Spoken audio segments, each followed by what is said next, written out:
भारत गांधी के बाद रामचंद्र गुहा। अनुवादक विकास झा। अगर आपने अभी तक हमारे चैनल को सब्सक्राइब नहीं किया है तो कृपया इसे सब्सक्राइब कर लीजिए, लाइक कीजिए, शेयर कीजिए, कमेंट्स कीजिए। थैंक यू, धन्यवाद।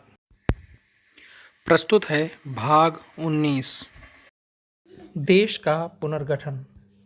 कुछ लोग चाहते हैं कि शिवाजी की परंपरा को जीवित किया जाए और संयुक्त महाराष्ट्र के ऊपर भगवा ध्वज लहरा दिया जाए।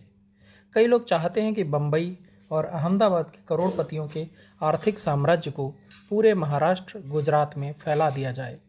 प्रांतीय पूर्वाग्रहों, प्रतिद्वंदिताओं और ईर्ष्या की भावना को हर जगह फिर से जगाया जा रहा है। हर एक आदमी एक दूसरे से मेल मिलाप बढ़ाने के बजाय अलग पहचान की भावनाओं को उभारने में लगा हुआ है। असम के लोग बंगाल से अपने आप को अलग करना चाहते हैं तो बंगाल के लोग बिहार का कुछ हिस्सा हासिल करना चाहते हैं। तेलुगु बोलने वाले लोग उड़ीसा में असंतुष्ट हैं तो तमिल अल्पसंख्यक अपने आप को त्रावणकोर से अलग करना चाहते हैं। के अब्बास, वामपंथी लेखक, जनवरी 1951। अग्रणी भारतीय राष्ट्रवादी बहुत पहले से ही जन आंदोलनों में लोगों की गोलबंदी को लेकर मातृभाषा की क्षमता से परिचित थे। हिंदुस्तान बहुत सारी भाषाओं का देश था जिसमें हर एक की अपनी अपनी खास लिपि, व्याकरण, शब्द भंडार और साहित्यिक परंपराएं थीं। इस विविधता की सच्चाई को इनकार करने के बजाय कांग्रेस ने इन भाषाओं के महत्व को स्वीकार करना उचित समझा। सन 1917 में ही पार्टी ने इस बात को लेकर अपनी प्रतिबद्धता व्यक्त कर दी थी कि आज़ादी मिलने के बाद वो भाषाई आधार पर राज्यों के गठन का समर्थन करेगी। उसी साल पार्टी में एक अलग आंध्र प्रकोष्ठ और उसके अगले साल एक अलग सिंध प्रकोष्ठ का गठन किया गया। सन 1920 में कांग्रेस के नागपुर अधिवेशन के बाद भाषाई क्षेत्र के आधार पर प्रदेश कांग्रेस कमेटियों का गठन कर इस सिद्धांत को और बढ़ावा दिया गया और इसे औपचारिक बना दिया गया। कर्नाटक प्रदेश प्रांतीय कांग्रेस कमेटी, उड़ीसा प्रांतीय कांग्रेस कमेटी, महाराष्ट्र प्रदेश कांग्रेस कमेटी आदि का गठन किया गया। जाहिर सी बात थी कि कांग्रेस के ये सारे प्रांतीय संगठन ब्रिटिश भारत की प्रशासनिक इकाइयों के साथ मेल नहीं खाते थे। कांग्रेस संगठन को भाषाई आधार पर संगठित करने के प्रयासों का महात्मा गांधी ने स्वागत किया। जब देश को आज़ादी हासिल हो गई तो गांधी ने सोचा कि नए देश में प्रांतों का गठन भाषाई आधार पर किया जाना चाहिए। उसके कुछ ही दिनों बाद 10 अक्टूबर 1947 को उन्होंने अपने एक सहयोगी को लिखा कि मैं इस बात में यकीन करता हूँ कि हमें भाषाई आधार पर प्रांतों के गठन पर तेज़ी से काम करना चाहिए। यहाँ कुछ समय के लिए भ्रम हो सकता है कि अलग अलग भाषाएं अलग अलग संस्कृतियों का प्रतिनिधित्व करती हैं, लेकिन इसकी ज़्यादा संभावना है कि भाषाई आधार पर प्रांतों के गठन से ये भावना लुप्त हो जाएगी। अगर मुझे समय मिला तो मैं इस पर लिखूँगा। मैं इस बात से अनभिज्ञ नहीं हूँ कि लोगों का एक ऐसा वर्ग मौजूद है जो मानता है कि भाषाई आधार पर राज्यों का पुनर्गठन सही नहीं है, लेकिन मेरे विचार से यह वर्ग बाधा उत्पन्न करने में खुशी महसूस करता है। भारत की भाषाई विविधता के प्रति जवाहरलाल नेहरू भी संवेदना रखते थे। सन 1937 में लिखे एक लेख में नेहरू ने कहा था कि एक जीवित भाषा एक धड़कती हुई महत्वपूर्ण चीज़ है जो हमेशा बदलती रहती है, हमेशा विकसित होती रहती है और उन लोगों की तस्वीर दिखाती है जो इसे बोलते या लिखते हैं। नेहरू ने आगे लिखा कि हमारी महान प्रांतीय भाषाएं महज कोई बोली या वर्नाकुलर नहीं हैं, जैसा कि नादान किस्म के लोग कभी कभी कहते हैं। ये हमारी प्राचीन भाषाएं हैं जिनकी एक समृद्ध विरासत है। ये लाखों लोगों द्वारा बोली जाती हैं और जो आम जनता और यहाँ के उच्च वर्ग के जीवन से गहरे रूप से जुड़ी हुई हैं। यह एक स्थापित सत्य है कि आम जनता शैक्षणिक और सांस्कृतिक रूप से तभी विकास कर सकती है जब उसे अपनी भाषा में शिक्षा दी जाए। नेहरू का यह विचार सन 1937 का था, लेकिन 1947 तक आते आते वह कुछ अलग सोचने लगे थे। हाल ही में धर्म के आधार पर मुल्क का बंटवारा हुआ था, तो क्या भाषा के आधार पर अलग राज्यों के गठन से इसके और भी टुकड़ों में बंटने की आशंका नहीं पैदा हो जाएगी? ऐसे में क्यों न मौजूदा प्रशासनिक ढांचे को ही बरकरार रखा जाए, जैसे मद्रास प्रांत में तमिल, मलयालम, तेलुगु, कन्नड़, उर्दू और कोंकणी बोलने वाले लोग थे। उसी तरह बम्बई में मराठी, गुजराती, उर्दू, सिंधी, गोंडी और अन्य दूसरी भाषाएं बोलने वाले लोग थे। क्या इस तरह के बहुसांस्कृतिक और बहुभाषाई राज्य एक साथ मिलजुल कर रहने का बेमिसाल प्रशिक्षण लोगों को नहीं देंगे? किसी भी सूरत में क्या इस नए आज़ाद हुए देश को शांति, स्थायित्व और आर्थिक विकास के सेक्युलर विचार पर एकताबद्ध नहीं होना चाहिए, बजाय इसके कि वो जाति और भाषा की पुरानी पहचान को जीवित करे? आज़ादी के 3 महीने बाद संविधान सभा की बैठक में नेहरू ने अपनी इन चिंताओं को व्यक्त किया। उन्होंने कहा कि कांग्रेस के एक जमाने में भाषाई आधार पर प्रांतों के गठन का समर्थन किया था, लेकिन बंटवारे के बाद से देश बहुत ही गंभीर हालातों का सामना कर रहा है। नेहरू ने कहा कि अब देश को विखंडित करने वाली प्रवृत्तियां सामने आ गई हैं और देश की सुरक्षा और इसकी स्थिरता सबसे ज़रूरी काम है। इसलिए पूरे देश के लिए सबसे ज़रूरी बात यह है कि पहले वह मजबूती से और दृढ़तापूर्वक स्थापित, आत्मविश्वास से परिपूर्ण और सभी तरह के खतरों और समस्याओं का सामना करने के लिए तैयार हो जाए। अगर हिंदुस्तान का वजूद कायम रहता है तो देश के सभी हिस्से कायम रहेंगे और तरक्की करेंगे। अगर हिंदुस्तान कमज़ोर होता है तो उसके सारे घटक कमज़ोर हो जाएंगे। इसलिए भाषाई आधार पर राज्यों के गठन की मांग को तब तक के लिए टाल देना उचित माना गया जब तक देश मजबूत और आत्मविश्वास से परिपूर्ण न हो जाए। ऐसा लगता है कि नेहरू ने इस बात के लिए महात्मा गांधी को भी राजी कर लिया था, क्योंकि नवंबर 1947 में महात्मा ने लिखा था कि मौजूदा निराशाजनक हालात को देखते हुए भाषाई आधार पर राज्यों के गठन के प्रति अनिच्छुकता शायद न्यायोचित ही है। संकीर्ण भावनाएं लोगों के मन में सबसे ऊपर हैं, कोई भी पूरे देश के लिए नहीं सोच रहा। अब गांधी के विचार में राज्यों के पुनर्गठन के विचार को तब तक के लिए स्थगित कर देना चाहिए जब तक कि सामान्य माहौल नहीं बन जाता। उनकी राय में जब तक सांप्रदायिक भावनाएं खत्म नहीं हो जाती, जब तक झगड़े की जगह पर मेल मिलाप, हिंसा की जगह पर शांति, संकीर्णता की जगह पर अग्रगामी सोच और मृत्यु की जगह जिंदगी को बढ़ावा देने वाला एक स्वस्थ वातावरण तैयार नहीं हो जाता, तब तक राज्यों के पुनर्गठन को रोक देना ही ठीक है। पहले की ही तरह गांधी ने एक बार में एक ही कदम उठाने की हिमायत की, लेकिन सिद्धांत के तौर पर भाषाई प्रांतों के गठन को उन्होंने खारिज नहीं किया। 25 जनवरी 1948 को प्रार्थना सभा में गांधी ने कहा कि करीब 20 साल पहले कांग्रेस ने तय किया था कि देश में जितनी महत्वपूर्ण भाषाएं हैं उतने राज्य बनने चाहिए। अब पार्टी सत्ता में थी और इस स्थिति में थी कि उस वादे को पूरा किया जा सके। कांग्रेस के विचार में अगर भाषा के आधार पर नए प्रांतों का गठन किया जाता है और उन्हें दिल्ली की सत्ता के अधीन रखा जाता है तो इसमें कोई हानि नहीं है, लेकिन यह बात बहुत बुरी होगी कि अगर वे सब आज़ादी और केंद्रीय सत्ता से मुक्त होने की मांग करने लगें। ऐसा नहीं होना चाहिए कि बम्बई का शेष महाराष्ट्र से कोई वास्ता न रहे, महाराष्ट्र का कर्नाटक से और कर्नाटक का आंध्र से कोई वास्ता न रहे। सभी को एक दूसरे के भाई की तरह रहना चाहिए। इसके अलावा अगर भाषाई आधार पर राज्यों का गठन होता है तो इससे क्षेत्रीय भाषाओं के विकास को बढ़ावा मिलेगा। सिर्फ हिंदुस्तानी भाषा को देश के सभी हिस्सों में पठन पाठन या प्रशासन की भाषा बनाने का विचार गलत होगा, और इससे भी गलत होगा कि उसके स्थान पर अंग्रेजी का इस्तेमाल किया जाए। इसके एक सप्ताह के भीतर ही गांधी जी की हत्या कर दी गई और सत्ता में बैठे लोग कई दूसरे महत्वपूर्ण मुद्दों में उलझ गए। पूर्वी और पश्चिमी पाकिस्तान से लाखों की तादाद में आए शरणार्थियों को आवास और रोजगार प्रदान करना सरकार के लिए सबसे बड़ा काम था। कश्मीर में एक अघोषित लड़ाई छिड़ गई थी। देश के लिए एक नया संविधान बनाना था, देश में चुनाव करवाना था, आर्थिक नीतियां तैयार और लागू की जानी थीं। इसलिए कुछ समय के लिए और शायद सदा के लिए ही नए राज्यों के गठन के मामले पर विराम लग गया। देश के विभाजन के बाद धर्म के आधार पर लोगों में दूरी बढ़ गई थी और उसके बाद भाषाई आधार पर एक नई दूरी पैदा किए जाने के प्रति नेहरू अनिच्छुक थे। उनको इस मसले पर कांग्रेस के 2 बड़े नेताओं वल्लभ भाई पटेल और सी राजगोपालाचारी का समर्थन हासिल था। राजगोपालाचारी ने इस बात पर जोर दिया कि देश में अब और विभेदकारी शक्तियों को बढ़ावा नहीं दिया जा सकता। पटेल ने संविधान सभा के भीतर इस बात की कड़ी कोशिश की कि भाषाई राज्य के संदर्भ में कांग्रेस की आधिकारिक स्थिति को उलट दिया जाए। उनके निर्देश पर संविधान सभा ने न्यायविदों और नौकरशाहों की एक समिति बनाई जिसे इस विषय पर अपनी रिपोर्ट देनी थी। समिति ने इस बात को स्वीकार किया कि भाषाई राज्य बनाने के प्रति एक लोकप्रिय जनभावना की मजबूत अपील देश के एक बड़े तबके के मन में है, लेकिन साथ ही समिति ने यह भी निष्कर्ष निकाला कि मौजूदा अव्यवस्थित हालात में भारत के लिए यह जरूरी है कि यह पहले एक राष्ट्र के रूप में सशक्त होकर खड़ा हो जाए। वो कोई भी चीज़ जिससे राष्ट्रवाद की भावना बढ़ती है उसे बढ़ावा दिया जाए, और जो भी इसकी राह में बाधक है उसे खारिज किया जाना चाहिए या उसकी उपेक्षा की जानी चाहिए।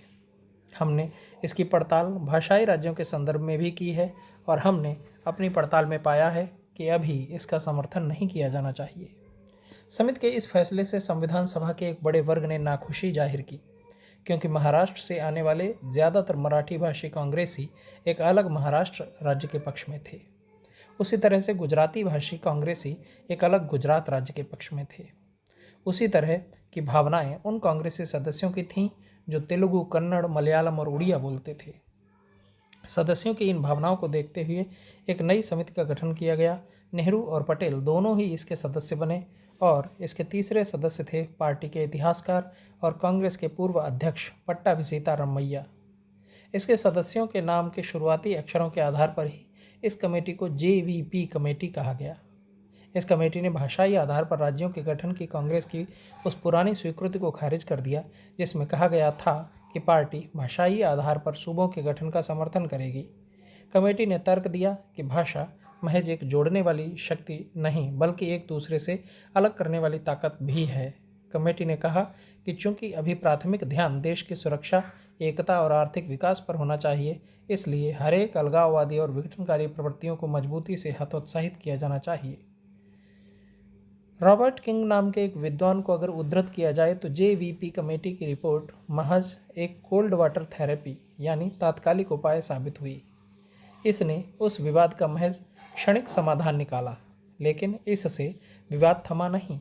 सन 1948 और 49 में भाषाई आधार पर स्वायत्तता के लिए कई आंदोलन हुए। मद्रास, मैसूर, बम्बई और हैदराबाद में फैले कन्नड़ भाषी लोगों के लिए अलग राज्य की मांग का एक संयुक्त कर्नाटक आंदोलन शुरू हो गया। इसके साथ ही एक संयुक्त महाराष्ट्र आंदोलन भी शुरू हो गया, जिसका लक्ष्य तमाम मराठी भाषी लोगों को एक राजनीतिक इकाई के नीचे लाना था। मलयालियों ने अपने लिए एक अलग राज्य की मांग की। उन्होंने कोचीन और त्रावणकोर रियासतों को मालाबार में मिलाकर अपने लिए राज्य की मांग की। इधर एक महागुजरात आंदोलन भी उठ खड़ा हुआ। सिखों ने भी पंजाब में अपने आप में एक अलग तरीके के राज्य की मांग पेश की। इस राज्य की मांग में भाषा के साथ धार्मिक आधार पर भी एक अलग राज्य की मांग छुपी हुई थी। शायद सिख समुदाय के लोग बंटवारे के सबसे बड़े भुक्तभोगी भी थे। वे अपना सबसे उपजाऊ इलाका पाकिस्तान में खो चुके थे। अब जो भी हिंदुस्तान में बचा था उसे उन्हें हिंदुओं के साथ साझा करना पड़ रहा था। सन 1950 में भारतीय पंजाब में हिंदुओं की आबादी करीब 62% थी, जबकि सिख 35% थे। हालांकि इस आंकड़े में कई महत्वपूर्ण क्षेत्रीय विभिन्नताएं थीं। सूबे का पूर्वी आधा हिस्सा मुख्यतः हिंदी भाषी बाहुल्य था, जहां हिंदुओं की आबादी करीब 88% थी, जबकि सूबे का पश्चिमी आधा हिस्सा पंजाबी भाषी था, जहां सिखों की आबादी आधी से थोड़ी ज़्यादा थी।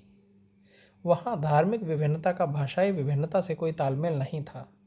जहाँ सभी सिखों की पहली भाषा पंजाबी थी, उसी तरह हिंदुओं की भी पहली भाषा पंजाबी ही थी, लेकिन हिंदू पंजाबी को हिंदी की महज एक क्षेत्रीय बोली मान रहे थे, जबकि सिखों का कहना था कि पंजाबी महज एक भाषा ही नहीं बल्कि एक दैवीय भाषा है। सिख गुरमुखी लिपि में पंजाबी लिखते और पढ़ते थे, जिसके वर्णों के बारे में उनका मानना यह था कि यह गुरु के मुँह से निकला है। 1920 के दशक से राजनीतिक रूप से सक्रिय सिखों की भावनाएं अकाली दल के द्वारा व्यक्त की जाती रही थीं। यह एक धार्मिक और राजनीतिक संस्था थी। इसका सिख गुरुद्वारों पर नियंत्रण था, लेकिन ये चुनाव भी लड़ती थी। अकाली दल लंबे समय तक मास्टर तारा सिंह के नेतृत्व में रही, जो एक महत्वपूर्ण लेकिन रहस्यमय व्यक्तित्व के स्वामी थे, लेकिन जिनकी जीवनी भारतीय इतिहास के बहुत सारे इस तरह के महत्वपूर्ण व्यक्तियों की ही तरह अभी तक लिखी नहीं गई है। तारा सिंह का जन्म जून 1885 में एक हिंदू परिवार में हुआ था। इस तथ्य से हमें अनावश्यक रूप से ताज्जुब नहीं होना चाहिए, क्योंकि पहली पीढ़ी के धर्मांतरित व्यक्ति अक्सर कट्टरपंथी नहीं तो प्रभावशाली धार्मिक नेता जरूर साबित होते हैं। तारा सिंह ने खालसा कॉलेज अमृतसर में अपनी पढ़ाई पूरी की और फुटबॉल के मैदान में भी अपना जादू दिखाया। उसने गोल रक्षक के तौर पर ख्याति प्राप्त की और लोग उसे पाठार के नाम से पुकारने लगे। अंग्रेजी सरकार में कोई नौकरी करने के बजाय मास्टर तारा सिंह ने लॉयलपुर के सिख स्कूल में पढ़ाने का काम शुरू किया और लोग उसे मास्टर कहने लगे। सन 1920 में तारा सिंह आंदोलन में शामिल हो गए, जो सिख गुरुद्वारों को महंतों के चंगुल से मुक्त करवाने के लिए चलाया जा रहा था। सन 1931 में तारा सिंह गुरुद्वारा प्रबंधन कमेटी के प्रधान बन गए। यह पद आर्थिक रूप से ही नहीं बल्कि सामाजिक राजनीतिक रूप से भी काफ़ी ताकतवर था और प्रभावशाली था। अगले 30 सालों तक तारा सिंह सिख समुदाय या पंथ के सबसे दृढ़ प्रतिज्ञ और जुझारू संरक्षक बने रहे।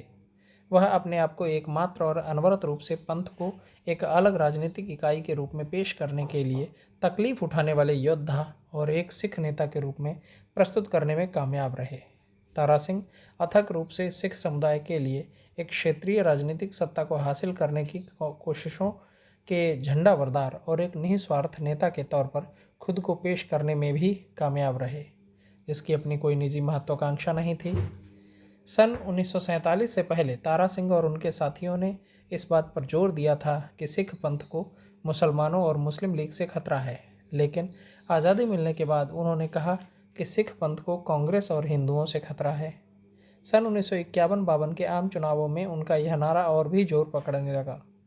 उन्होंने हिंदू प्रभुत्व के खिलाफ जहर उगलना शुरू किया और ऐलान किया कि धर्म, संस्कृति, पंथ और गुरु के झंडे को ऊंचा रखने और आज़ादी पाने के लिए सिखों ने कफन ओढ़ रखा है। सन 1948 से 52 के बीच तारा सिंह को कई बार गिरफ्तार किया गया। उन्हें सार्वजनिक स्थल पर सभा करने और भड़काऊ भाषण देने के आरोप में गिरफ्तार किया गया। उनके साथ सैकड़ों समर्थक भी जेल गए। तारा सिंह को सिख कृषक समुदाय में जबरदस्त समर्थन हासिल था। खासकर ऊंची जातियों के जाट किसान उनके प्रबल समर्थक थे। तारा सिंह जिस आज़ादी की बात करते थे वो अपने आप में एक सोचा समझा द्विअर्थी प्रभाव पैदा करने वाला शब्द था। जाट किसान भारत में ही एक सिख प्रांत चाहते थे, न कि एक अलग देश। वे हिंदू बहुल पूर्वी पंजाब से मुक्ति और एक ऐसा राज्य चाहते थे जिसमें वे आरामदायक तरीके से बहुमत में रहें। लेकिन अलगाववाद के संकेत से तारा सिंह ने सरकार पर दबाव डाला और साथ ही अपने समर्थकों को भी खास तरह के संदेश देने की कोशिश की। हालांकि सारे के सारे सिख तारा सिंह के पीछे नहीं थे। निचली जातियों के सिख जो जाटों से भय खाते थे, वे अकाली दल के विरोधी थे। जाट समुदाय के कुछ लोग कांग्रेस में शामिल हो गए और इस आंदोलन की प्रतिक्रिया में बहुत सारे पंजाबी भाषी हिंदुओं ने सन 1951 की जनगणना में हिंदी को अपनी मातृभाषा के तौर पर दर्ज करवा लिया। लेकिन देश में होने वाला पहला आम चुनाव तारा सिंह के लिए सबसे बड़ा झटका साबित हुआ।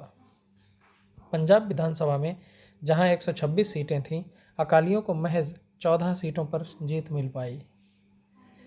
लेकिन इसमें कोई शक नहीं कि भाषाई आधार पर स्वायत्तता हासिल करने के लिए सबसे आक्रामक आंदोलन आंध्र इलाके में तेलुगु भाषी लोगों ने किया। हिंदी के बाद देश में तेलुगु ही सबसे ज़्यादा लोगों द्वारा बोली जाने वाली भाषा थी। इसका एक समृद्ध साहित्यिक इतिहास था और यह विजयनगर साम्राज्य जैसे आंध्र गौरव के प्रतीकों से जुड़ी हुई थी। जब भारत अंग्रेजी साम्राज्य के अधीन ही था, उसी वक्त से आंध्र महासभा ने मद्रास प्रेसिडेंसी के तेलुगु भाषी लोगों के बीच तेलुगु अस्मिता को जगाने के लिए कड़ी मेहनत की थी। उसका कहना था कि तमिलों की तुलना में तेलुगु भाषी लोगों के साथ भेदभाव किया जाता है। आंध्र महासभा हैदराबाद रियासत में सक्रिय थी। आज़ादी मिलने के बाद तेलुगु भाषी लोगों ने कांग्रेस से उसके द्वारा किए गए भाषाई राज्य बनाने संबंधी पुराने वादे को पूरा करने की मांग की। उन्होंने अपनी बात को रखने के लिए कई तर्कों का इस्तेमाल किया।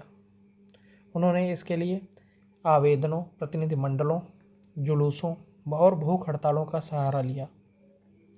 कांग्रेस को तब बड़ा धक्का लगा जब मद्रास के पूर्व मुख्यमंत्री टी प्रकाशम ने सन 1950 में राज्य के मुद्दे पर पार्टी से इस्तीफा दे दिया। दलगत भावनाओं से ऊपर उठते हुए मद्रास विधानसभा के तेलुगु भाषी विधायकों ने मांग की कि तेलुगु इलाके के लिए तत्काल आंध्र प्रदेश राज्य का गठन किया जाए। सन 1951 के बरसात महीने में कांग्रेसी नेता से स्वामी बने सीताराम नाम के एक ऐसे नेता ने राज्य की मांग को लेकर भूख हड़ताल शुरू कर दी। 5 सप्ताह के बाद गांधीवादी नेता विनोबा भावे की अपील पर इस भूख हड़ताल को खत्म किया जा सका। अब आंध्र प्रदेश की मांग के मुद्दे को आम चुनाव में वयस्क मताधिकार की कसौटी पर कसा गया। आंध्र प्रदेश में चुनाव प्रचार के दौरान जवाहरलाल नेहरू को कई जगह नाराज भीड़ का सामना करना पड़ा। लोगों ने झंडा लेकर उनके सामने विरोध प्रदर्शन किया और हमें आंध्र चाहिए जैसे नारे लगाए। पार्टी के आधिकारिक पत्र ने दुख जाहिर करते हुए लिखा कि कांग्रेस अध्यक्ष को आंध्र राज्य के समर्थकों द्वारा विरोध का सामना करना पड़ा, जो अपने हाथों में पर्चे और तख्तियां लेकर नारा लगा रहे थे। कुछ जगहों पर नेहरू ने मुस्कराकर लोगों को जवाब दिया तो कुछ जगहों पर वे उनके व्यवहार से खींच भी गए। संकेत साफ था। दूसरी जगहों पर भी भारी जीत के बावजूद कांग्रेस उन इलाकों में अच्छा प्रदर्शन नहीं कर पाई। मद्रास विधानसभा के लिए उस इलाके से 145 विधायकों का चुनाव होना था, जिसमें कांग्रेस को महज 43 सीटों पर कामयाबी हाथ लगी। वहाँ की ज़्यादातर सीटें ऐसे उम्मीदवारों के खाते में गईं जो आंध्र आंदोलन का समर्थन कर रहे थे। इनमें कम्युनिस्ट पार्टी भी शामिल थी, जिसने प्रभावशाली रूप से 41 सीटें जीत लीं। चुनाव के नतीजों ने आंध्र प्रदेश के लिए चल रहे आंदोलन को जबरदस्त रूप से प्रोत्साहित किया। फरवरी 1952 के आखिर में स्वामी सीताराम ने अलग राज्य के लिए संघर्ष के तहत तेलुगु भाषी जिलों में एक अभियान की शुरुआत की। उन्होंने कहा कि अब अलग राज्य की मांग के लिए ज़्यादा देर तक इंतजार नहीं किया जा सकता। इस उद्देश्य की प्राप्ति के लिए आंध्र के लोग कोई भी कीमत चुकाने को तैयार हैं। स्वामी ने मद्रास विधानसभा के तेलुगु भाषी विधायकों से अपील की कि वे सदन की कार्यवाही का तब तक बहिष्कार करें जब तक कि उनके अलग राज्य के सपनों को पूरा न किया जाए।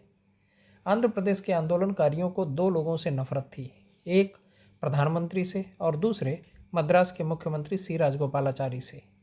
दोनों ने सार्वजनिक रूप से ऐसा तक कह दिया था कि वे एक अलग आंध्र प्रदेश के विचार को सही नहीं मानते। दोनों इस बात को साफ कर चुके थे कि अगर उनकी इच्छा के विरुद्ध राज्य का निर्माण हो भी जाता है तो मद्रास शहर आंध्र प्रदेश को नहीं मिलेगा। इससे आंध्र इलाके के लोग भड़क उठे, जिनकी मद्रास में एक मजबूत जनसांख्यिकी और आर्थिक उपस्थिति थी। वे मानते थे कि इस शहर पर उनका दावा उतना ही मजबूत है जितना तमिलों का। 22 मई को नेहरू ने संसद में कहा कि हाल के सालों में हमारी सबसे बड़ी कोशिश देश को एकता के सूत्र में बांधने और इसे मजबूत करने की रही है। निजी तौर पर इस राह में जो भी बाधा आएगी उसे मैं अवांछित ही मानूंगा। कुछ मामलों में भाषाई आधार पर राज्यों के गठन की मांग भले ही इच्छित हो, लेकिन यह इसके लिए सही वक्त नहीं है। जब सही वक्त आएगा तो हम उसे पूरा करने में कोई कसर नहीं छोड़ेंगे। जैसा कि के.वी. नारायण राव ने लिखा है कि नेहरू का ये रवैया आंध्र इलाके के लोगों को बहुत अस्पष्ट और पलायनवादी प्रतीत हुआ। कोई नहीं जानता था कि सही वक्त का मतलब क्या है और वह कब आएगा। अपने सवालों का जवाब पाने को व्यग्र तेलुगु भाषी लोगों ने अपना आंदोलन तेज कर दिया। 19 अक्टूबर 1952 को मद्रास में पुट्टी श्रीरामुलु नाम के एक व्यक्ति ने आमरण अनशन शुरू कर दिया।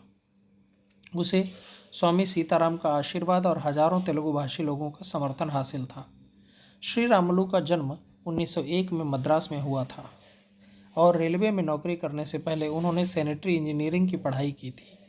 सन 1928 में उनके परिवार में 2 दुर्घटनाएं एक साथ हुईं। उनकी पत्नी और उनके नवजात बच्चे की मृत्यु हो गई।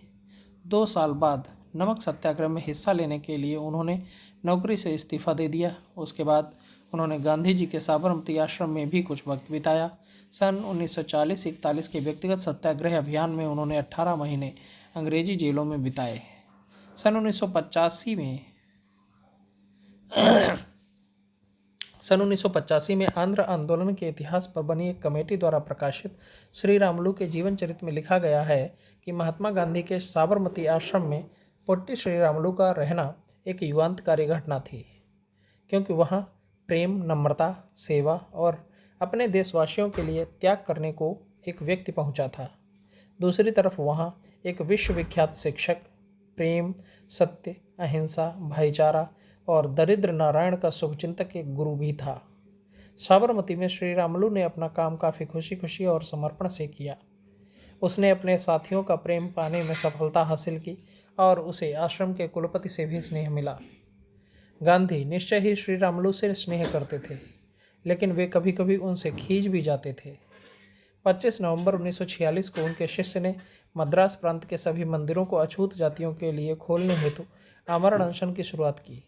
दूसरे कांग्रेसी नेताओं ने, जिनका ध्यान अंग्रेजी पाने पर केंद्रित था, उन्हें संयम बरतने को कहा, लेकिन जब श्री रामुलू ने इससे इनकार कर दिया तो वे गांधी के पास पहुंच गए।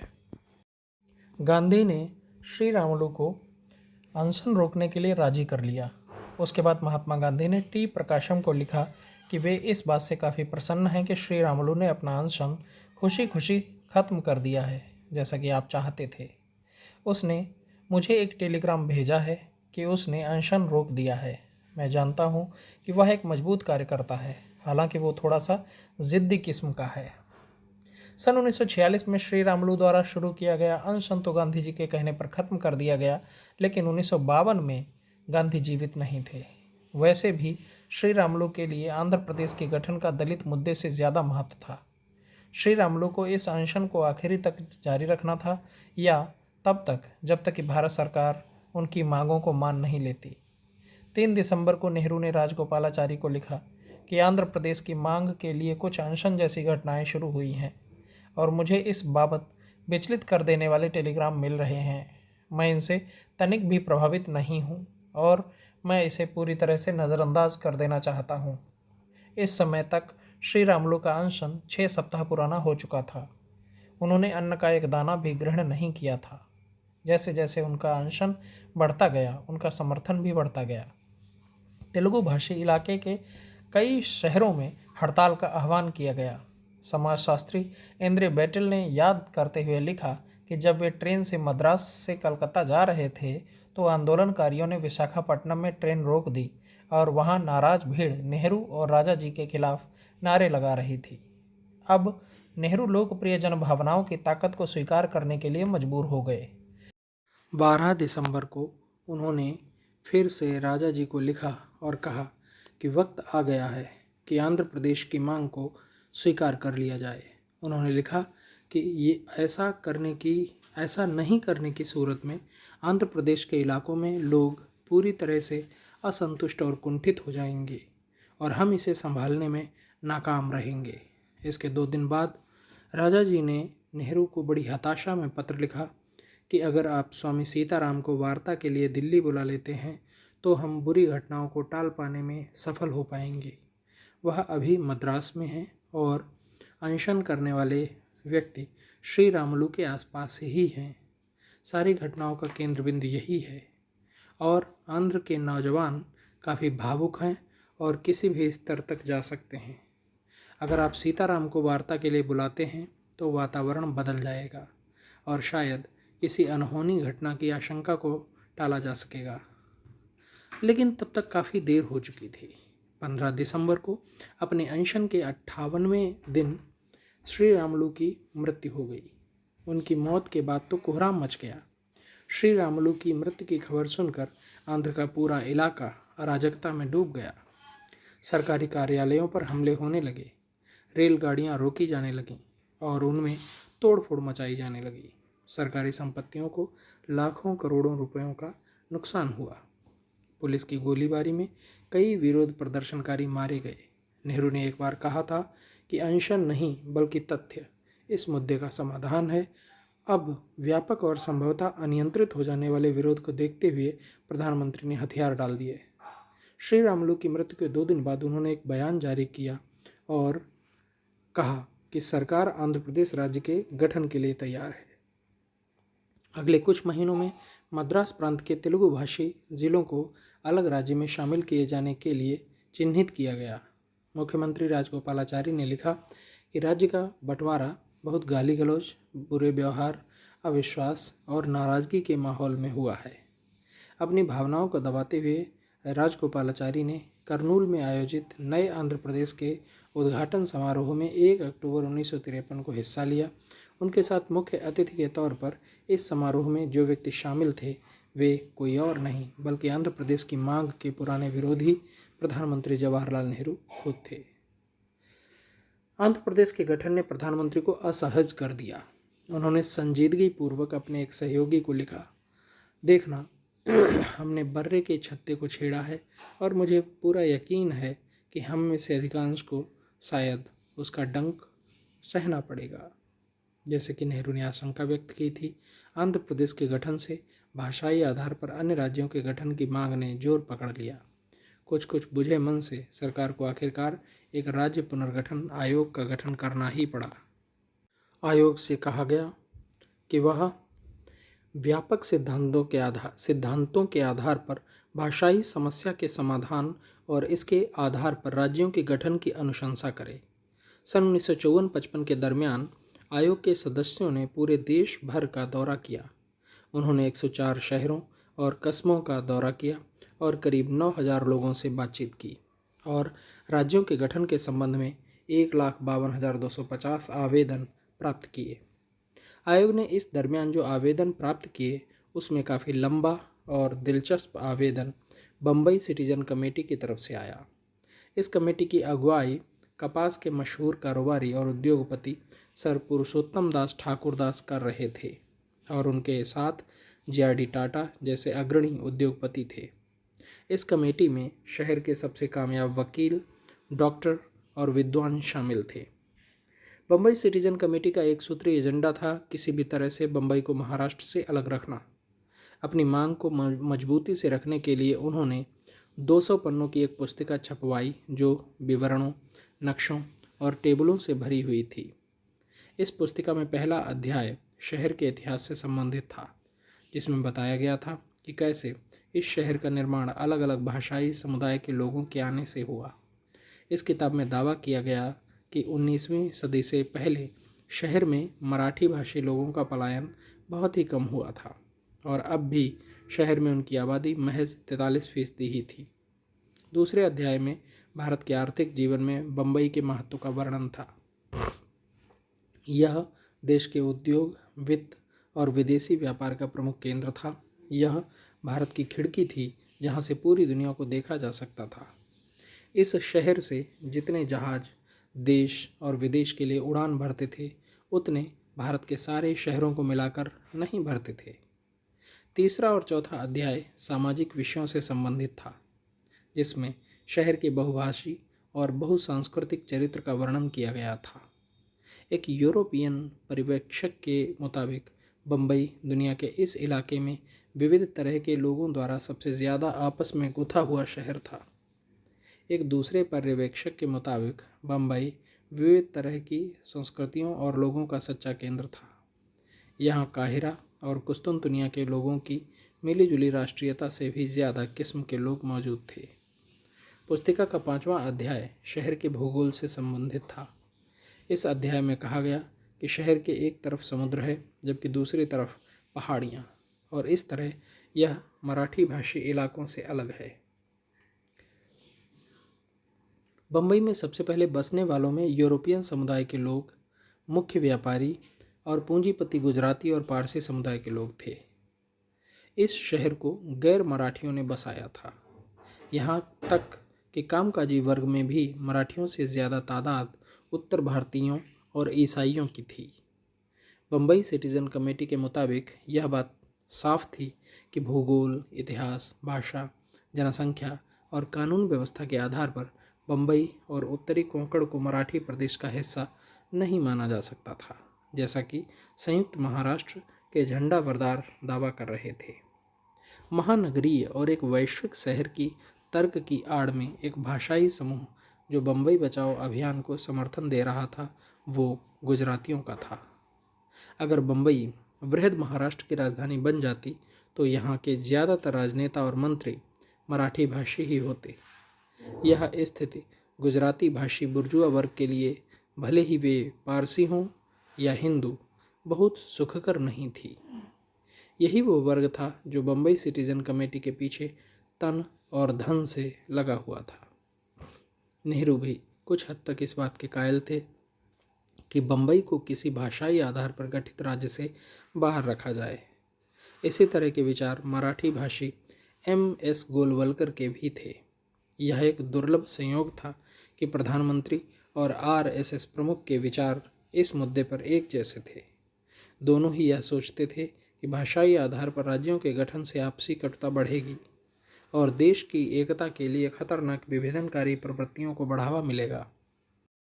मई 1954 में गोलवलकर ने बम्बई में हुई प्रांत विरोधी कॉन्फ्रेंस में भाषण दिया, जो भाषाई आधार पर प्रांतों के गठन की मांग को प्रांतवाद और विखंडनवाद के खतरे के तौर पर देखता था।